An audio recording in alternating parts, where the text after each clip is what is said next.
که ته دا غواړې چې ته د الله نیک بنده ساز شي خو ته د ګناه نه نشي منع کېدی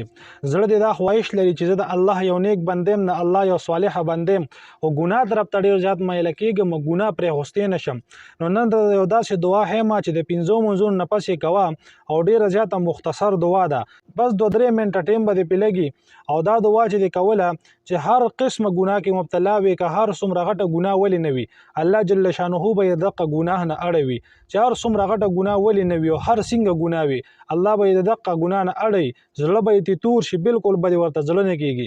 عمل ډېر اسان عمل دی په ورځ کې 5 منځونه دي او د هر منځ نه پس د سار نه واله تر ماسخوتنه پورې د هر منځ نه پس 9 کرته درود شریف بیا د هغې نه پس لا حول ولا قوة الا بالله دا به هم 9 کرته وي او د دې نه پس یوه بله دعا ده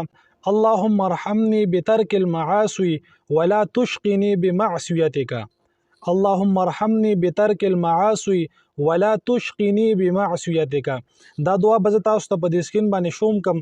دا دعا او د دې نه پس بیا 9 کرته درود شریف چې څنګه ګناه وي او څومره غټه ګناه وي ته پکې مبتلا یې او ته هغې نه ځان نشي ویستی او زړه دې غواړي چې د دې نه ځان وباسم او د دې نه مې زړه تور شي او د الله جل شانه طرف ته مایله شم او د ګناهونو نه مې زړه بالکل تور شي نو دا دعا کوه انشاءالله چې څومره غټه ګناه وي الله جل شانه به دې ستا زړه مړوي